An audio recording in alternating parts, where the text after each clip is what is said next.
Hello everyone and welcome to another spectacular game you guys requested. It's from round 5 of the Meltwater Champions Chess Tour finals, and it's Shakhriyar Mamedyarov versus Vladislav Artemiev. This is game 2 of their match, and that's important to know while watching this game, because a lot of decisions that happen in this game are reflected to what happened in game 1. In game 1, Artemiev won a very nice game, and now Mamedyarov has the white pieces and he needs to equalize the bonds back in the match. So that being said, let's check it out. It's one of those disgustingly beautiful games, so let's see what happens. So Mamedyarov with the white pieces opens with e4.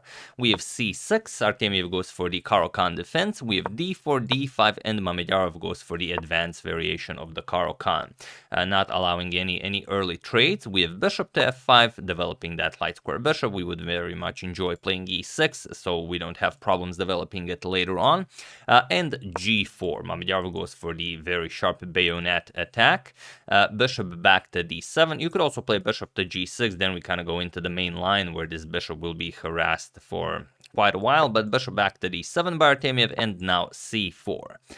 We have e6. The downside of this retreat is that now you have your light square bishop inside of your light square pawn chain, so you might have some troubles developing it later on, but not if you know what you're doing. So knight to c3 and c5 now. Of course, we have to waste the tempo here to put a lot of pressure on white's center. And now there is a game where c captures on d5 was played. It's a very well-known game between Alexei Shirov and Vishwanathan Anand. Anand was able to win that game. It was from the 2011 Leon Masters.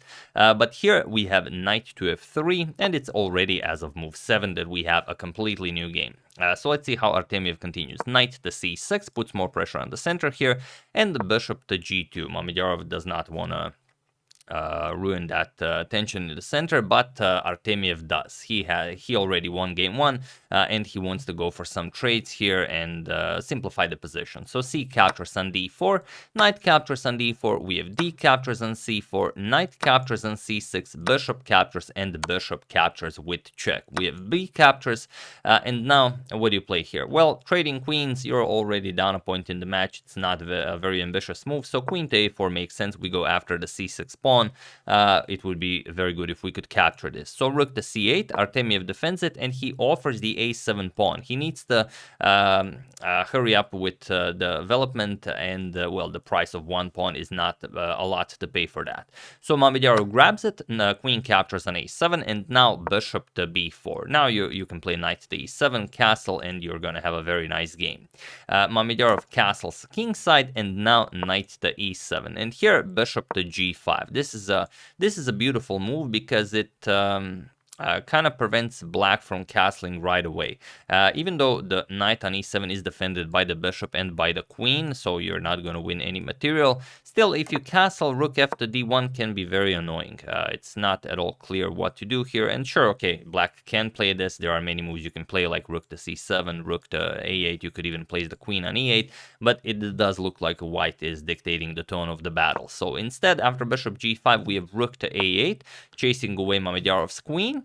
We have queen back to e3, and now, okay, instead of queen to e3, you could also trade here. Bishop captures on e7, then we can't really capture with the queen because the rook hangs, but the bishop captures is always possible. And after queen to b7, we can just castle. And now if queen captures on c6, let's say queen b8, and black has very nice counterplay here. You are down a pawn for the moment, but you will very soon reclaim it, and your pieces are very, very active. So instead, we have queen back to e3, and now queen to b8, unpinning, and now we are ready to castle. So here, Mamedyarov, again, who is down a point after losing the first game, goes knight to e4. And now, what is the meaning behind this move? Why is he offering this amazing e5 pawn? Can this pawn be captured? The fact of the matter is, yes, the pawn can be captured, but it's a very, very complicated move.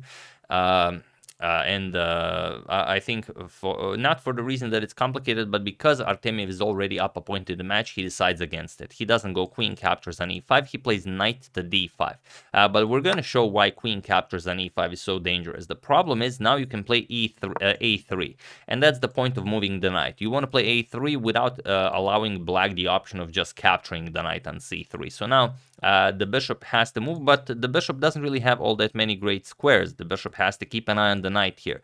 So here we would see knight to d5, attacking white's queen, and only after the queen moves, bishop back to e7. Now we would see not a trade, we would see queen captures on c4, putting pressure on the c6 pawn, and now black would just castle. And this is what would happen, but like I said, it's really, really complicated, and it's a rapid game. You don't have a lot of time to calculate all of this out. For example, captures and f4, and then white gets to play this position. The material is completely equal, but the white king being open as it is, black should have the advantage here. So that's what Mamedyarov is offering by playing knight to the e4, but I think Artemiev, as he's already up a point in the match, refrains from such complications. So here he goes knight to d5 right away, attacks the queen, queen to d4, and now he castles to safety. And now you don't capture right away. First rook f to c1, there's no rush, but now c5 by Artemiev, forcing Mamedyarov to capture with the queen. So queen captures on c4, and now queen captures on e5, and this is a shame for white. This was a really wonderful pawn that really prevented black from doing really whatever here. So now a3, we can finally play this, and queen captures on b2. Queen captures on b2 is basically a draw offer from Artemiev, and we kind of have this feeling that Artemiev keeps playing this game with the black pieces for a draw. Point is, if now rook attacks the queen, for example, rook c to b1, we can play queen back to e5, and now f4, what do you play? For the moment, the bishop could not be captured because then the rook and queen attack the a1 square, but now after f4 you have to do some trades. For example, knight captures on f4, bishop captures, queen captures, and now we can finally play a captures on b4 where white is up a piece, but black would have this check, for example, and after king f2 you will always have some perpetual motives, and it's very unlikely that this would end any other way. So this is what Artemiev wants with the queen captures on b2 move, but Mamedyarov doesn't. He plays knight captures on c5, and this is not good for white, but Mamedyarov really wants to win and get back into the game. So bishop captures on c5, queen captures on c5, and now h6. Artemiev creates some breathing room for the king, so now you can start activating your rooks, and you also want to get rid of this bishop from here. So bishop to h4, and now there are many ways for black to continue this game because black is much better. You could go for some rook f to c8 ideas, allow white to give up the queen for 2 rooks, but it doesn't matter. Black will always be better. Here you could go for knight to f4 to activate the knight, go for some knight to d3 ideas, attacking the queen, the rook, the f2 pawn. So many things are possible here, but Artemiev chooses the absolute worst move. He plays rook to a4, and it seems like a reasonable plan. You're attacking the g4 pawn. It's a very nice move that activates the rook, but it's also a move that just hands over the game to Mamedyarov. So feel free to pause the video and try to find this incredible move Mamedyarov spotted while I give you a couple of seconds. So for those of you who were able to do it, congratulations on always looking for a way to sacrifice your queen. And for those of you who just want to enjoy the show, of course, it's queen captures on f8. That's the good stuff. That we had to realize that now the king will be taken away from the safety of the h7 square, and also the bishop still covers e7. So the h6 move didn't really do all that much. And here, okay, you could move the king, then we play queen captures on f7, and we're just up a rook, of course, completely winning for white.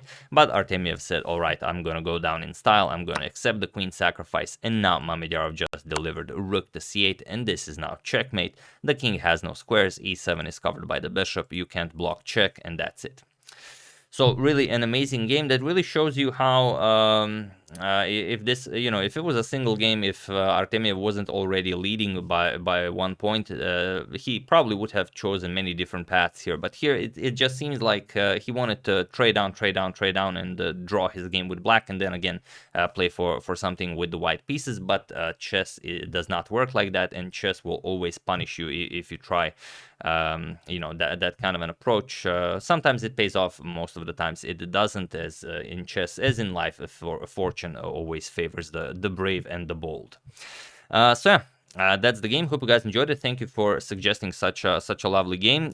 In the end, Artemiev still won the match. Game 3 was drawn, and then he was able to win game 4. So it's Artemiev who celebrates victory here in his match against Shakhriyar Mamedyarov. But he did get this beautiful win with a queen sacrifice on f8.